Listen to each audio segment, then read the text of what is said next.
Our first speaker is Kimberly Wise, and she is going to talk about gaming the system. She's going to talk about board games and role-playing games and how that can just make your relationships with your family and with other people just way more vibrant and build connection between members. And as a board game geek myself, I am so excited because she has games that I've never seen.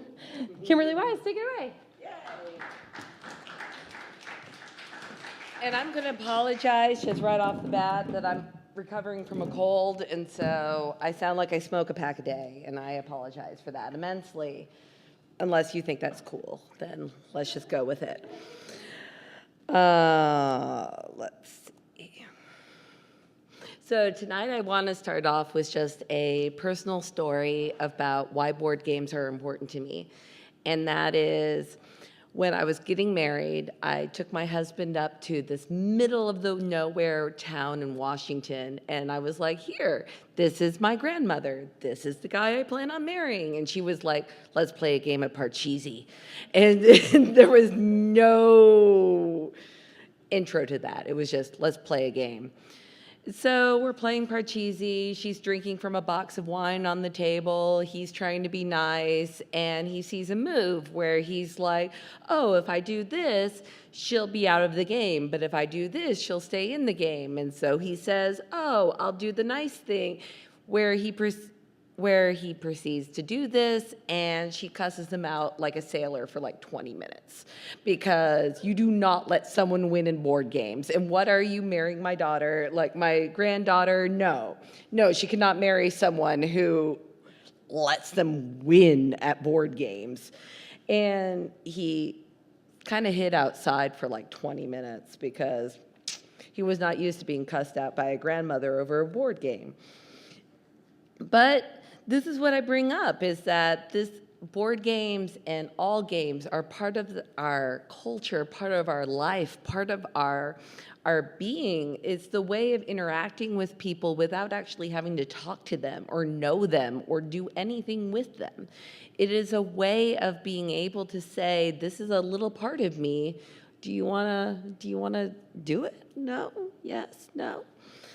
And so we start off with just this initial thing of why do we play games with children? And it's because children want to be with us. They want to spend time with us. They don't need anything else from us but our time and our acknowledgement that they're awesome little people. And frankly, most of them are kind of terrible. And so we try to do this with a board game because it gives us some method of talking to them. And with playing a board game with them, we teach them inadvertently about number and shape recognition, with grouping, with counting and letter recognition, with reading and visual perception, color recognition, hand-eye coordination, and manual dexterity. And we didn't have to do anything but open a box. And it's pretty awesome on that front. But there's other things that we can do with a board game that will teach our children how to be more. Like we're teaching them how to take turns. And the first thing about board games is that you learn that you have a time to act. And by drawing a card, moving a bit on the board, grabbing a dice, there's times for that. Like my grandmother said, if you picked up your cards before it was time in poker, they would have shot you on sight. I have no idea if that's true, but I don't touch my cards. And you learn about taking the turns and how you're respecting the game and you're respecting others by taking that time and taking your turn. You're learning math skills by adding up the pips on the dice or tallying up scores, or the more complex ideas of probabilities and modifiers and all sorts of other math things that I don't frankly know off the top of my head, but I can do in a game.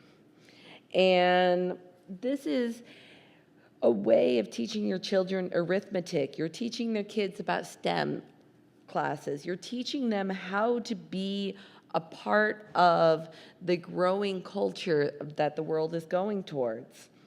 Now, granted, I will do my kids' scores for them if it's taking too long because I want to speed it up a little bit, but we do try to let them do it themselves.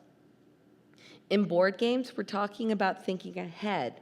We're talking about the complex games that require you to think about this turn, but 5 turns from now. We're teaching them about, it's not just this move, you're teaching them about what happens beyond that.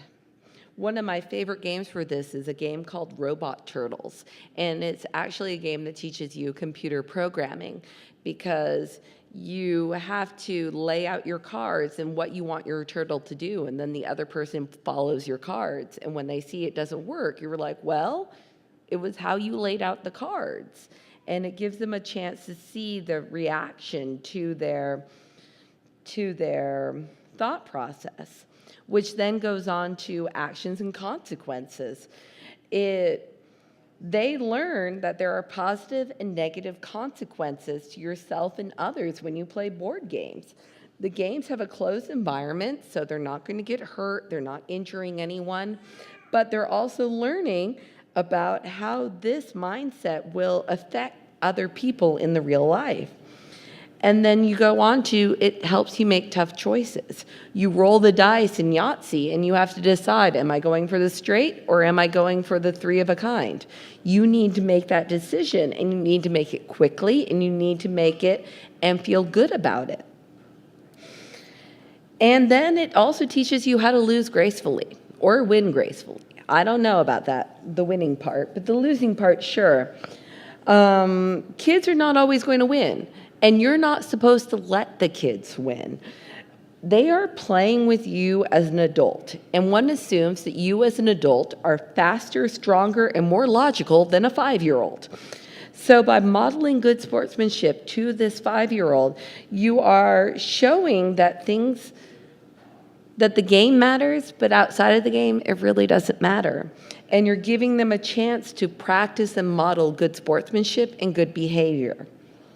Now, as a side note here, again, coming back to this grandmother, up until last weekend, I had not played Scrabble, I think, since I was 9, because she played on the spot that I wanted to play on, and it ruined my whole thing, and I would have had 7 tiles on the floor, and no, she played there, and she played a stupid word, and then she mocked me for it loudly and drunkenly, and I didn't play for 25 years. And that will happen. Your children need to learn that games are fun and entertaining. And even though 20 years later, I can remember this game horribly and I still hate her for it, you need to learn and teach your children that you're going to lose occasionally, you're going to win occasionally. And all of this is going to be part of the growth process. And then you're going to say to yourself, I don't have kids. I don't plan on playing with kids. The state doesn't let me have kids. I don't know. I don't know what to tell you on that front. But there are things you can do with your friends that are similar to playing with your child. And all of these are good functioning processes of the board game world. Board games will help you increase your brain function. This is going to reduce Alzheimer's, and it's going to also help you keep your brain sharp and your body young. It brings on laughter and decreases stress. There's a side effect of playing games where you will be happier and less stressful and actually be more of a joy to be around. And we can all say that you need that help in your life. Board games also create just a general happiness. You leave a game with these happiness hormones rushing through your body where you're like, I played a game. I did pretty awesome. Yeah, I lost, but ooh, that was kind of fun. And it gives you that positive vibe that you extend to your relationships, that you extend to your friends, that you extend to your outside world, where it makes people want to spend time with you. And then board games remind you what it's like to live in the real world. That you put down your technology, you pick up a board game, and you remember about social interactions. You remember about that time that you had to deal with a problem or a situation where technology wasn't going to solve that. And it gives you a chance to relive those childhood years. It gives you a chance to remember what it's like to live in a world without technology. And it's kind of fun. Board game play is also medically proven to lower your blood pressure. And in turn, it teaches you how to be patient and set goals and to build self-confidence. And so when your friends say, no, I don't want to play that, you're saying, no, it's medically necessary. You have to play that game. And you have to play it with me because I'm awesome. Now, not all games are about board games. Like, there are other things out there in the world. Like, two of the things I'm going to bring up besides board games are RPGs and LARPs. So, an example of an RPG would be Pathfinder or Dungeons and Dragons, which is the more recognizable one. It comes in a big core rule book, and it has stories that you can pull from. But RPGs are about a story being told. And it's a huge story. It may not be a complete one, but it's not about rescuing the princess or fighting a war. It's about developing a specific character that you're controlling that earns points and experience and leveling. And it's kind of like being a person all over again on the board, where you started off with nothing and you can kind of build it up, build it up, build it up. And now I'm a person that's pretty amazing. When I play Pathfinder, I've got a level, I don't even know, 15 cleric, and she's amazing, and I love her, and it's like a part of me on the board, and I feel connected to her. And she has developed with me, she has evolved with me, and it's a way of playing with my friends in a situation where there's a story being told, and there's this new part of me that can explore and create this world that I would never do out in public. My character is kind of a flirt and has been known to kill people. It's kind of like, but it's allowing me to be someone different on the board, and it's entertaining and it's different.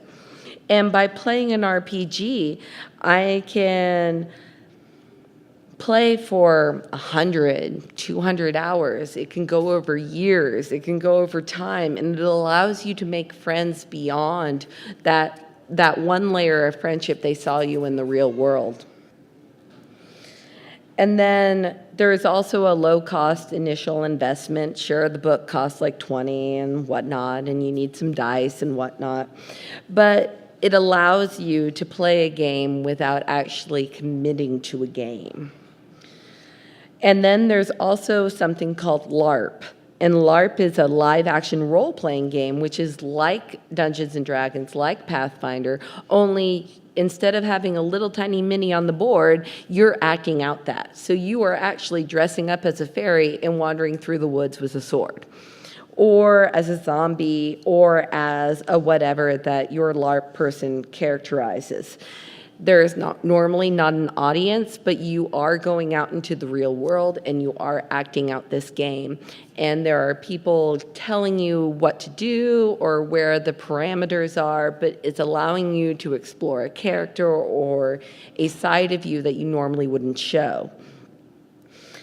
And I personally have never actually done a LARP, but I have friends whose entire wedding was one. And so it seemed to work out for them, so yay. But when it comes down to games, there's a couple of different varieties of games. I may have mentioned Scrabble, I may have mentioned Parcheesi, I may have mentioned Yahtzee. These are all the games that you know of, and these are the older games, and they're the standby games, and when people say, hey, let's play a game, these are the games you think of. But games have evolved so much from that point. There are an entire new wave of German games coming over in the past 10 years that have opened up the gaming playing field.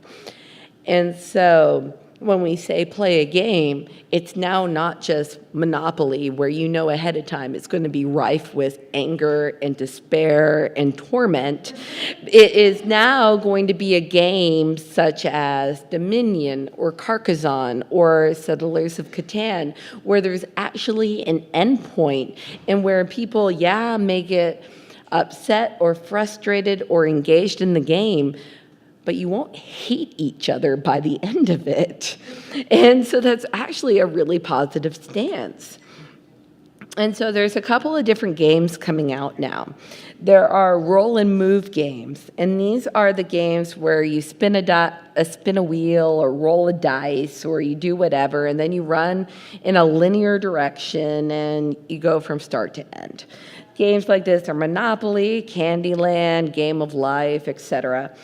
And most of these games aren't played anymore because everyone found them tedious and dull.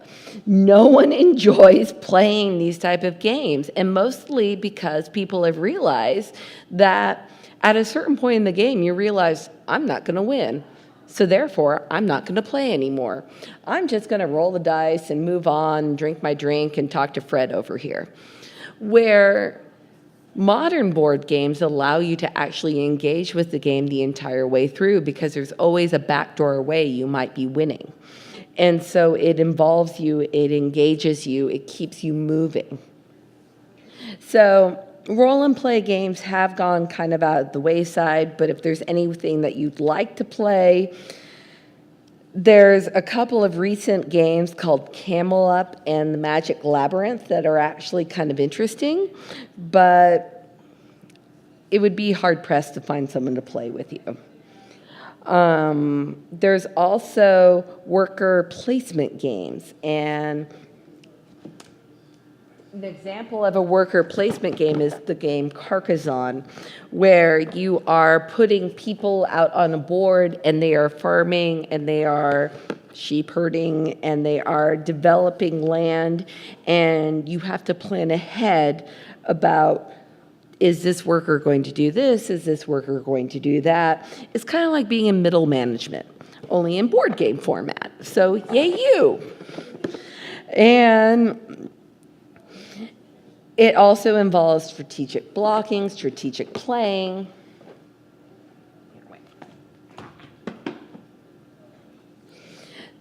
So there's those type of games. I think Carcassonne is the best one of this version. It can be played with all ages. It can be modified for all ages, and it has plenty of expansions for it. The other ones for that would be Stone Age, Lords of Waterdeep, Cavanna, and Cave Farmers. There's also a new trend in board games called cooperative games, and this is the expansion for this one cooperative game, but it's Betrayal on the House on the Hill. And this is a type of game where you play with people not against each other, but with each other. So you each are playing a character in the game, you're going through the house, you're doing various things, but you're all working toward a uniformed goal. These are great for people who are non-competitive. Sort of like when I taught my mom how to play poker, she was like, wait, if I bet all my pennies now, I don't have to play anymore? And it was like, no, now for you, you only get to play 1 penny. Good job. Now we know what's happening. So cooperative games are great for people who are not competitive, but also want to be in a social situation. So everyone wins or everyone loses in these games. The most popular of this is Pandemic, but you also have Arkham Horror, Betrayal on the House of the Hill, or some of these other types of games. You also have deck building games. I brought Munction because it's the smallest one I could carry. Dominion, I have over 1,000 cards for, and a special box. I wasn't bringing that. But card building games are almost like your old school Uno, where you're creating a deck that will benefit you in order to help you win points and inevitably help you win the game. There are deck buildings can come in a lot of different ways, but it all starts with a set amount of resources for everyone, and then you can choose your path on what you think will be the winning path. The games are reusable. You can play them over and over again. There are expansions, but you don't need them in order to have a different gameplay every time. This type of process is known as engine building and is typically seen in a lot of modern games. People who like deck building games are people who like collectors, who get the rush of endorphins from getting more cards, more cards, more cards. And the games that I can recommend from that would be Dominion, Legendary, the Marvel deck building game, Mage Knight, Concordia, and Star Realms. Then there's also the area control games. These are like Risk is the most notable one. And it's kind of like putting a tape up in your bedroom and saying you're not allowed to cross that. This land is yours, no one else can have it. And so you are taking a piece of world and you are claiming it as your own. Territorial types like this, these are control games. These are games that require a lot of time and a lot of energy and a lot of passion. Then you have the secret identity games. The most popular one right now of that is Secret Hitler, if anyone has played that. It is where everyone's dealt a card, one person is the traitor, and then you guys are trying to play a cooperative game with someone who's trying to sabotage the game. I apparently am terrible at these. My husband says he knows immediately if I'm cheating, but I think he's just wrong, but whatever. But these games can be run with an app on your phone or by the rules director or really just playing in general. These are people who like winning for the sake of winning with no reason whatsoever. This is my favorite type of game, but whatever, whatever. We've got Secret Hitler, Mafia, One Night, Ultimate Werewolf, The Chameleon, Codenames, Battlestar Galactica. All of these games are these type of secret espionage games. And when I say Battlestar Galactica, that brings up a point of many fandoms have created they realize they can make money, and so they're making money any way they can. Like, the thing that bothers me the most is Big Bang, Apples to Apples. It's a terrible show. It's a terrible game. Why did you match the two together? Like, I just don't understand. And when people say, oh, but this Apples to Apples is better because it's this. No, it's not, because the show is terrible. And then they're like, oh, but you don't have to watch this show in order to like this game. No, you do. But this is all beside the point. I sound really pathetic, but it's really bad.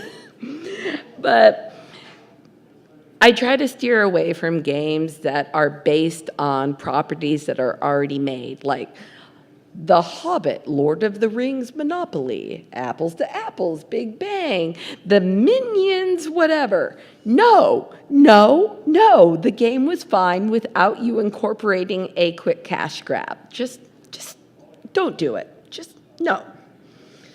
So then you have also legacy games, and legacy games are really fascinating because they take a game you already know, like let's say Risk, and they sell you the box. They say, this is the legacy Risk game. Isn't this amazing? And then you open it up and realize that you have 6 people you have to play with for the next 10 games of this, and you're tearing up cards, and you're manipulating the game. And the game, by the end of it, will not be the game you bought. And it requires dedication on all your friends' parts, but you're making a game that no one else will have ever seen. And that's what makes legacy games so interesting, that sure, they only have a 10 round, 15 round, however many rounds they have a limited game span, but you're the only person who's ever going to play that game. And it allows for extra storytelling, it allows for extra role-playing, it allows for more smack talking, it allows for more outside the game experiences. And these are great for people who want to beat people over and over and over again. And so you have like Pandemic Legacy, Risk Legacy, Gloomhaven, Charterstone, Ultimate Werewolf Legacy. So then the last type of game is party games. And these are going to be like Apples to Apples and Cards Against Humanity and some of these other games where they're fun just to throw out and play because whoever cares? Like, I could wander away in the middle of it and someone could take my place and it doesn't really matter. These are the games that are great to pull out when you are bored, drunk, lonely, whatever, and you're like, hey, none of us are talking about anything right now. Would you like to play a game? And people are like, sure, let's play a game. And it makes just that time go a little bit better and maybe open up some communication, open up some talking points. Oh, I lied. The last type of game, we've got a couple more. I'm sorry. We've got puzzle games and we've got combat games. And these are extra fun, because these are the games that are going to allow you to maybe explore some of those games that you played in Parcheesi and played some of these other games where you get to say to yourself, hey, what would happen if? Or three cards down the line, I think I can get this person over here in this corner and win. And it allows for a chess-like experience of the game. There is a story to say against video games where people will initially say video games are going to help with your eye-hand coordination. They're going to help with your social interaction because I guess yelling obscenities into a microphone helps with that. I don't know. But people are going to say that video games will provide you the same thing as board games, and that's not true. Board games, when you pull out a board game, like I'll pull out this one. This is called Illuminati. It was made by the Decemberists, the band, and it's a pretty interesting kind of occult arcane game where the Decemberists thought of it, and then they made it, and then you have it. You have the game the way they thought it should be played, and you are holding it in your hand. When you play video games, the person may have an idea, but then they have to find a programmer, they have to find backers, they have to find people who are willing to play the game. Then they say, oh wait, we have to make money, and so we have to find a formula that will prevent people from buying other games and buy it over this game. And by the end of it, you may have thought of the most amazing game ever, and now everyone's playing Call of Duty 14. Like, it's not anything special. Where in a board game, you can come up with an idea for a board game, and with some glitter glue and some cardboard, you can have a play test tomorrow. And so, like this game, Control, it was made by a local group. They work at Creature Comforts. They made their own game called Keymaster Games. And both of these were run on Kickstarters. And they were able to convince people, these are interesting games. These are fun games. And this is what I thought of in my brain. And I want you to play it. And then you were able to play it the way they thought it was. And so there wasn't any other steps. There wasn't any other thought processes. They weren't thinking about the marketing. They weren't thinking about the advertising. They weren't thinking about if we don't make $1 million, we're considered a bust. They're thinking about what is a game they would want to play and want to share it with you. And video games, I find, are very repetitive and maybe are fine for the first playthrough, the second playthrough, the third playthrough, but they don't have the same type of play quality as some of these other board games. So people say that these new modern board games are too expensive. And yeah, you go over to Taiki's, which I strongly recommend you go to Taiki's, and you'll see the games are running $60, $70. They are expensive games, but they also have unlimited playthrough qualities where you'll be playing this with your children, your grandchildren, or the neighbor and their neighbor's grandchildren, and you'll be able to explore all these things with them. With a video game, you would have spent the same amount of money, and in a week later, you're like, whatever, it's in the dust over in the corner. And there's something to be said about the social interaction that board games and RPGs and LARPs can give you. You are being able to create a world that you are so proud of, that you are so invested in, and then share it with other people. Where in a video game, I feel, now granted, my parents never let me play video games because they weren't educational, but just from the outside viewing looking in, be like, yeah, you played Life is Strange and it was an interesting story, but there was only one story. You play Call of Duty and that was an interesting first-person shooter and it helped you forget your day at work, but it wasn't anything different than Borderlands. You want to play a game that causes you to immerse yourself in a new reality while also being able to be a different person. And it's kind of amazing that board games will allow you to do that.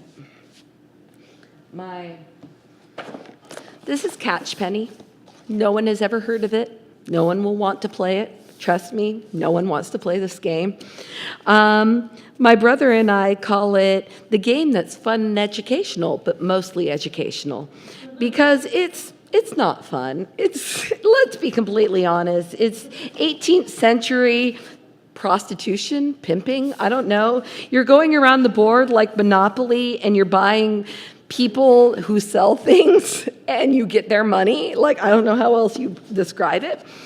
But by playing this game, my brother and I have a connection that we don't have otherwise. Like, my brother lives with my parents. I would never talk to him if he didn't live in my parents' basement. Like, it's not that thing. But we pull out a game of Catch Penny over Christmas, and yes, it's a terrible game. I cannot stress, do not buy this game. But we pull out this game and we're like, oh, it's mostly fun, but mostly educational. And we play it and we're kids again. And we have that connection that we are striving for as adults. And it's fun and it's interesting and it's only interesting to us. No, seriously, do not play this with us. There is a huge flaw in this game, but it allows us to be kids again, and it allows us to create that bond of family and that culture that we wouldn't have otherwise. And so board games are important, and RPGs are important, and LARPing is important, and you can make fun of all the characteristics that board gamers and LARPers and RPGs people have, and many of those stereotypes are true, sadly, but it allows people to be happy. And why would you ever stop someone from being happy? Because you're not happy yourself? Whatever. No.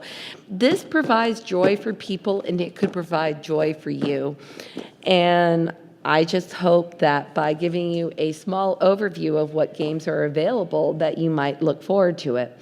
And I understand that the cost is prohibitive in starting, and so I strongly recommend, and again, they're not paying me, whatever, they don't know we're here, but Rook and Pawn down the street, definitely do the $5 game day with them and try out all the games and just try it with family, try it with friends, try it with your children, try it with all these people and see a way of exploring yourselves in a new environment by providing you the cushion of a gameplay so you don't have to emotionally put yourself out there.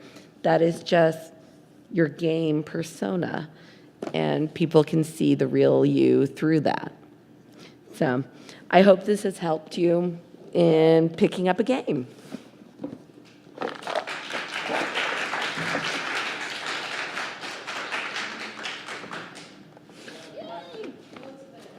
Yeah. Yeah, go to the mic. Take it to the mic. Yeah, hey, what's up? Hello. Hello. Hey, so at social events, I'm one of those guys that don't like to get tied down by a Yes. game. Yes. So if you can give me a couple recommendations, both for kids and adults, as to what games. When you say not getting tied down, like you want a 10-minute in and out, or if you want I can leave at any moment and not care. Probably 10 minutes in and out, because I'm getting into a game because I do care. Okay, well then, one of the perfect games would be Carcassonne and Tesoro. Tesoro is spelled Tsuro. I don't know how to pronounce it, actually. I'm a speech therapy dropout. But these are the type of games that have quick turns, that have immediate results on your turn, and allow you to play the game quickly and be done, and pack up the game and go. And like Tesoro, what you do is you place a tile, you put your piece on the tile, and it follows the path, and if you fall off the board, you lose. And so you're trying to make other people's pieces fall off the board, and you're trying to keep your piece on. And so it's giving you some think-ahead probabilities, but it's also providing you a chance to, if you're done, throw your piece off the board. Like, find the piece that will get you off the board. Like, it'll be done. And so those are good intro games. Other intro games, like things like Control, things like Citadels, things like that are card games that are two-person games, Lost Cities being another one. They only take like 10 to 15 minutes anyway. So if you get bored, you can say one round was enough. I'm done. What about like well-known games that you would actually find at someone's house?